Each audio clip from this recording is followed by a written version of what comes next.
o en diferido. Manuel, la primera pregunta, sí, medio como global, ¿no? Eh, el presidente y Guzmán, y te diría Culfas también, perdieron el rumbo, tenían un rumbo, pero esto casi te diría ideológico, ¿no? Porque seguramente vos y yo haríamos otras cosas, pero dentro de su propia lógica. Había un rumbo, hay un rumbo, lo perdieron, van haciendo prueba y error. ¿En manos de quién estamos para que maneje, así como maneja la salud pública, maneje la economía pública? Mira, a ver, hay temas que se dejaron de tocar, ¿no? Vos ya seguramente no me vas a preguntar por el riesgo país, no me vas a preguntar por la inflación, no me vas a preguntar por la desocupación, porque son temas que los tapó el coronavirus. Por lo tanto, lo que tengo para decirte es, mira, hasta antes del coronavirus no parecía que hubiese un plan consistente. La verdad es que seguías con los mismos problemas de siempre, seguías con lo que hacen todos los gobiernos, que es echarle la culpa al anterior. Tenías ahí un problema con la deuda, que era lo que estaba en la tapa de los diarios, el problema de deuda y cómo lo ibas a resolver, y vendíamos que teníamos una gran estrategia, pero que no se le íbamos a contar a nadie. Por lo tanto, entiendo que no había un plan.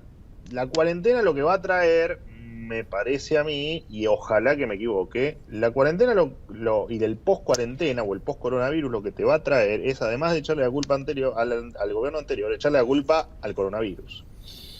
Y esto espero que no se extienda demasiado porque Argentina no funcionaba incluso antes del coronavirus.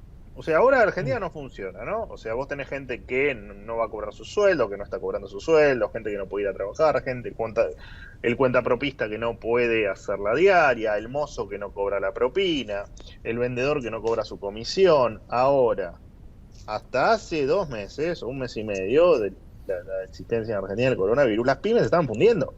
El campo empezaba a tener problemas porque les habían modificado las retenciones y además el precio internacional de los commodities estaba bajando.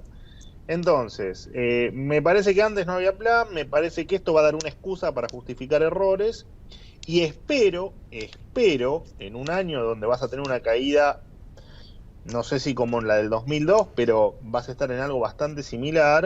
Espero que que sea el puntapié para empezar a hacer cosas en serio en la Argentina, ¿no? Y empezar a tener plan, empezar a tener presupuesto. Argentina no tiene presupuesto nacional, o sea que estamos completamente a ciegas. Vos me decís, ¿en qué va a gastar el gobierno este año? No lo sé, no tengo ni idea, pues no tengo presupuesto. Justificado, no, por el default, todo lo que vos quieras. Pero no tenemos plan ni siquiera en lo más básico que es tener un presupuesto nacional. Entonces, a tu pregunta, creo que no había plano, estaba bastante confuso, se pensaba que se iba a resolver fácil. Me parece que el coronavirus lo que hizo fue agravar ese no plan y además dar una nueva excusa para que las cosas sigan funcionando mal, ¿no?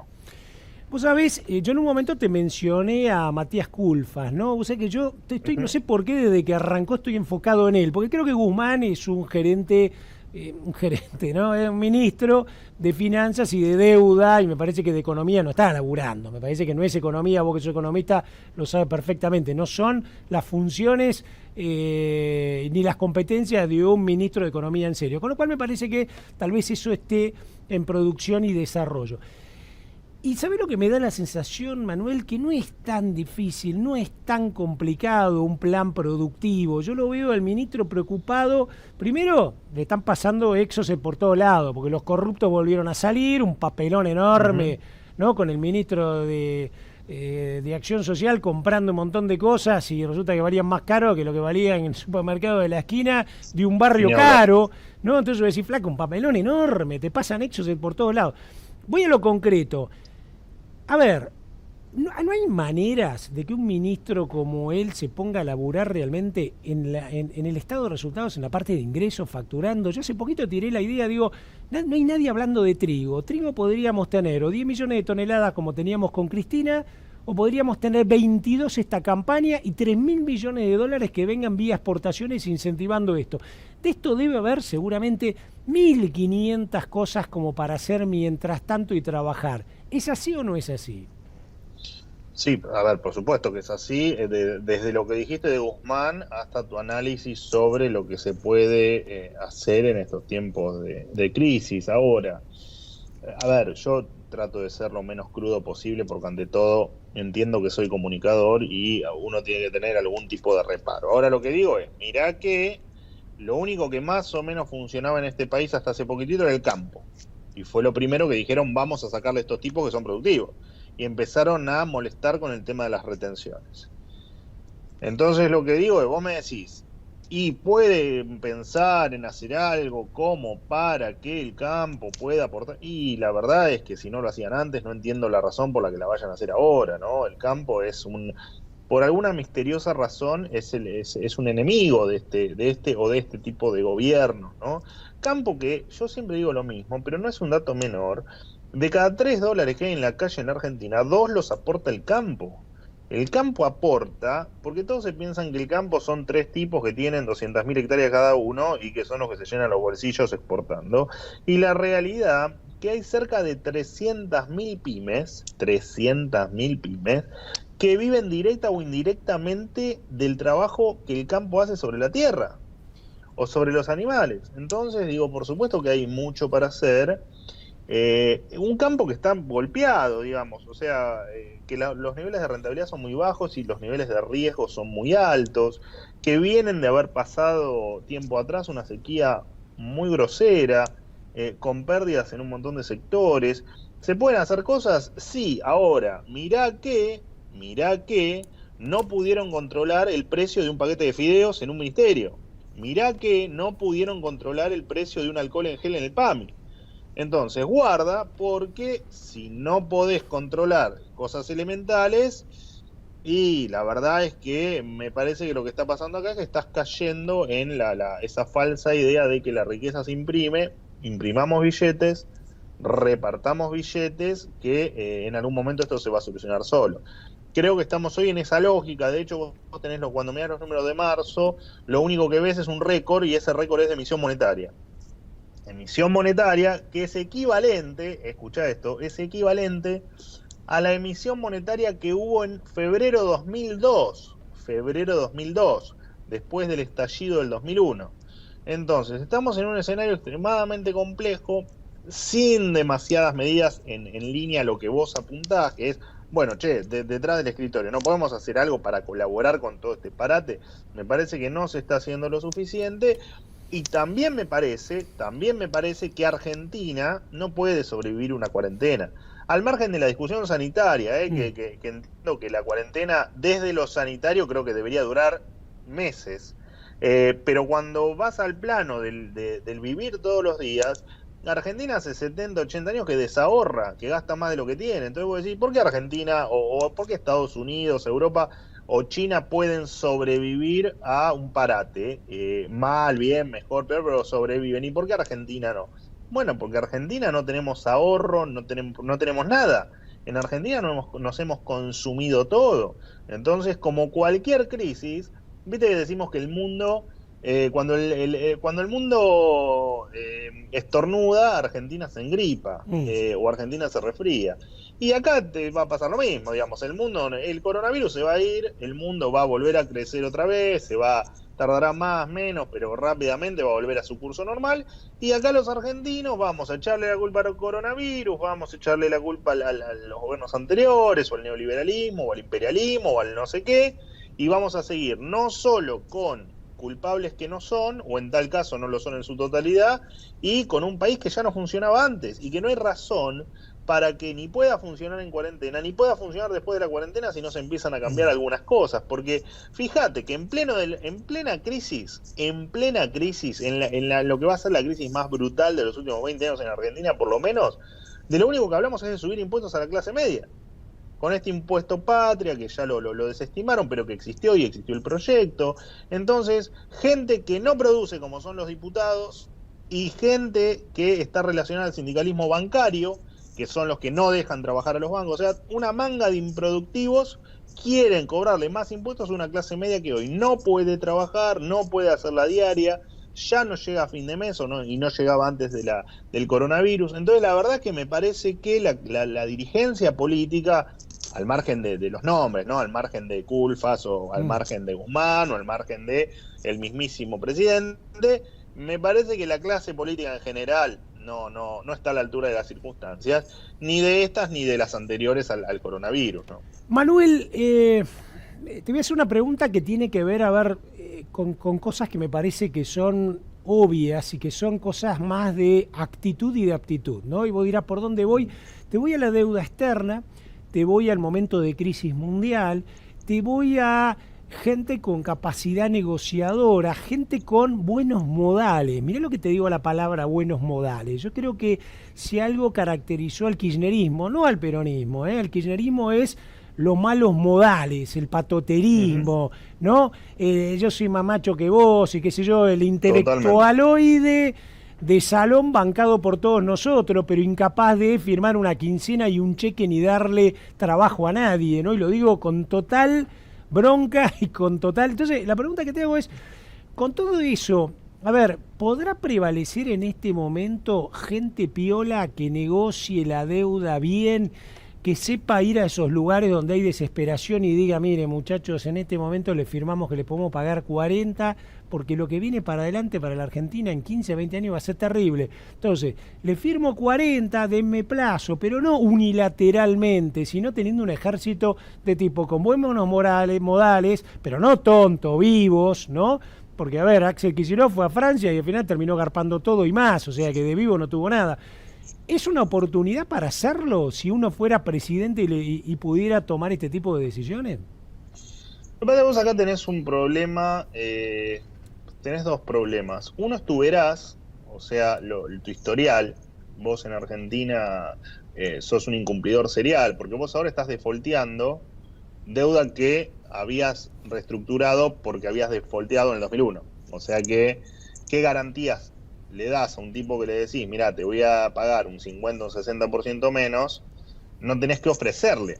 Vos cuando no pagás la cuota en un banco, vas, te sentás con el tipo del banco y le decís, mira, refinanciame. El tipo del banco te va a decir, bueno, ¿y cómo me vas a pagar? ¿Vas a conseguir un mejor trabajo? ¿Vas a dejar de gastar en otra cosa? ¿Cómo vas a hacer para pagarme si yo te refinancio? Y acá pasa un poco eso, ¿no? Vos en el café con los acreedores, te sentás a tomar el café y por más buenos modales que tengan, los tipos te van a decir, mira, la única posibilidad que vos tenés de pagarme, sea un peso o sea la deuda completa, es básicamente que te sobre plata. Y vos me estás diciendo, porque me lo dijiste en una conferencia de prensa, que hasta el 2023 no te va a sobrar un peso para pagar deuda. Entonces, ¿cómo me aseguro yo que después del 2023, que vos probablemente ya no estés, que efectivamente me vas a cumplir con tener superávit fiscal y que me puedas pagar? Entonces, la verdad que, y aparte la sensación que te da, la semana pasada, no te estoy hablando de hace 20 años, la semana pasada, defaulteamos la deuda en dólares de legislación local. La pateamos para el año que viene. Eso te puede dar dos indicativos: que nos vamos al default en la deuda con el total de deuda, o que te guardás los dólares para ir pagando los puchitos que tenés de ley extranjera y aguantar y hacer una negociación un poco más larga y cansarlos a los tipos. Los tipos del otro lado lo que te dicen es, flaco, mira, vos cansame todo lo que quieras, amenazame todo lo que quieras y decime que tenés el juego perfecto en las manos, pero no te olvides que en el 2014 yo me fui a un juzgado de Nueva York con una deuda de 2 pesos con 50, te la peleé, te la gané y te saqué de la deuda original 50 veces más. Entonces guarda, porque ese juez ya falleció, el Tomás Griesa falleció, pero en ese juzgado sigue su discípula, que es una mujer que tiene su misma línea de pensamiento. Por lo tanto, no te hagas mucho el piola, porque yo me voy a ir a los juzgados de Nueva York y te la voy a volver a ganar. Y el total de deuda son 70.000 millones de dólares que nos estamos jugando con los bonos de ley extranjera. Entonces, la verdad que Argentina tiene bastante limitado el curso de acción, cuando encima, la deuda argentina de legislación extranjera que tienen los tenedores de bonos de los fondos de inversión, en sus carteras representan medio punto, o sea, el 0,5%, o sea que no es nada. Imagínate que sostener esa deuda 10 años hasta que Nueva York les diga, señores, páguenle a estos tipos, y no es mucho sacrificio, no les movés el amperímetro. Así que no creo que el margen para negociar sea muy amplio. Bien, te hago la última, Gaucho, y me surge una que es como para sentarnos, pensar y todo, pero me gustaría algunos comentarios con vos. Voy atando el cuadro de situación y ato también lo que hablábamos un poquito de, en vez de estar pensando en chuparle los glóbulos rojos a lo poco que tienen, tratar de generar más glóbulos rojos. Entonces, la pregunta que te hago es, ¿no debería el gobierno, casi te diría, ser la que hizo más o menos parecida a Menem en su momento, que muchachos, vamos a una revolución de la Argentina, llámala como quiera, la revolución del coronavirus? vamos a tratar de generar 1 millón de empleos por año, vamos a tratar de repensar la legislación laboral, me voy a sentar con los mejores negociadores y siendo peronista, ¿no?, con los sindicatos para que entiendan que si no van a morir ellos también. Le voy a tratar de dar a los empleadores premios y premio a todo aquel que emplee personas. Premio, ¿no? Triple indemnización, 100 indemnizaciones, juicio, bolonqui, ¿no? O sea, flaco, a ver, te voy a sacar en televisión, vos generaste 3 empleos, vamos, vos sos el héroe de la Argentina. No es Moyano el héroe de la Argentina, ¿no? O sea, y eso y muchas cosas, ¿viste? Darle, no te voy a decir crédito, pero darle todo, a flexibilizar de alguna manera también lo impositivo, ¿viste? Yo creo que el monotributo me parece que fue una revolución total porque mucha gente garpó, aunque no sea mucho, pero era justo, era un impuesto relativamente justo para el bolsillo de una persona.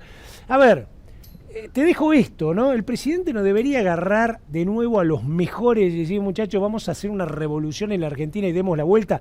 Ya sabemos que con el populismo y todo ese neo-keynesianismo ya fundimos todo. ¿Por qué no probamos otra cosa?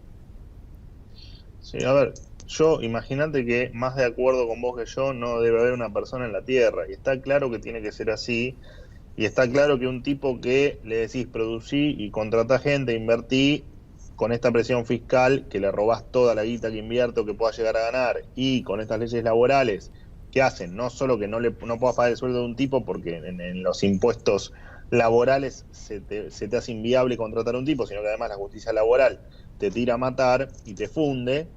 Está claro que hoy pensar en que alguien invierta acá es imposible. Sí está claro que hay que cambiarlo esto, porque cuando empezamos a discutir esto, en qué hacíamos con el Estado, hace 70 años, no teníamos pobreza. Cuando volvió la democracia y volvimos a repensar un Estado, teníamos un 7% de pobreza. Hoy tenemos un 35% y subiendo. Y hoy tenemos un casi 8% de indigentes. O sea, hoy 3.600.000 argentinos no comen todos los días. Entonces, esto no da para más. Y me parece que la lectura la hacen muchos políticos. Ahora, el tema de vos me decís, bueno, no te sentás con los sindicalistas y con... Claro, bueno, acá tenés una estructura que hace sus negocios y que sobrevive y que gana plata, donde, bueno, no quiero usar palabras desafortunadas para un medio de comunicación, pero todos sabemos que hay determinada maquinaria entre el Estado y los funcionarios, los bancos, los sindicatos y algunos empresarios que hacen que lo que vos estás planteando, que es lo más razonable del mundo, lo que pasaría en cualquier lado, y de hecho lo que pasó con la ley de reforma del Estado en el año 91 con la ley de convertibilidad, y yo creo que en este momento es tan necesario como impracticable en esta Argentina que vivimos, donde el presidente, en vez de alabar, como vos decís, y de felicitar a un empresario, lo castiga o lo critica en público, adelante de 45 millones de personas que lo están viendo, y por el otro felicita a un sindicalista como Moyano diciéndole que es un dirigente ejemplar. Entonces vos me decís, sí, hay posibilidades de que haya una revolución desde el empleo y desde la reforma del Estado, y yo te digo, mira, la verdad es que no tengo ningún indicativo para decirte que eso vaya a ocurrir. Ahora, si esto termina realmente mal, que es posible, porque no estamos imprimiendo como locos, no estamos pagando la deuda, tenemos la actividad frenada y encima, antes de todo esto, ya veníamos mal. Si esto termina muy, muy mal, ojalá que alguna persona con que se le ilumine la lamparita logre patear el tablero y efectivamente empezar a ver o a copiar modelos de países que les va un poquitito mejor que a nosotros, que tienen un poquitito menos de pobreza que nosotros y que crecen un poquitito más que nosotros, porque nos va a ir mejor a todos y porque va a ser mejor negocio para todos. Impecable, Manuel, muchísimas gracias, muchísimas gracias. Ojalá alguien nos escuche, ¿no? Vos hablabas y yo digo, a ver, algunos que tengo conocidos, ¿no? Que están un poco en esta órbita de ver la Argentina así, y algunos otros creo peronistas productivistas, porque si hay algo que yo creo que en este momento hay que mirar un poco es el productivista peronista, porque creo que el peronista en este momento es capaz, el verdadero peronista en un momento como este de la Argentina, es capaz de manejar fuerzas que de otra manera no han podido manejar otros presidentes, ¿no? El sentarte y a Moyano callarlo un poco, o al otro, o hacerlo laburar al de la bancaria, tipos que a un Macri lo hubieran vuelto loco, ¿no? Lo hubieran desestabilizado seguro. Creo que este peronismo sabe encontrar eso, pero peronismo productivista. Yo creo que acá el gran mal que tenemos los argentinos es ese kirchnerismo extractivista que nació en Santa Cruz, viviendo de regalía, viviendo de la pesca, viviendo del carbón, del petróleo, del gas, de la minería, de todo lo que es extractivo. Nunca producir un grano de soja, nunca.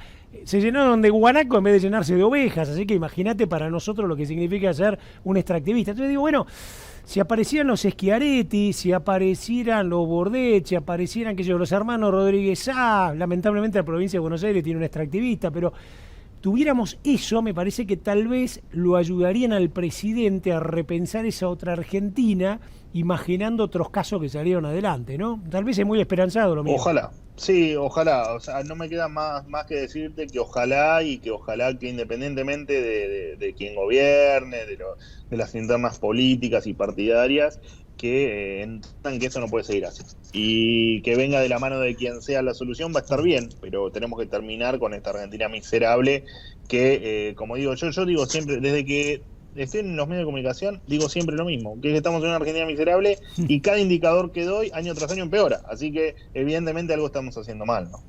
Impecable, Manuel, te agradezco muchísimo, ¿eh? Muy buena nota. No, por favor.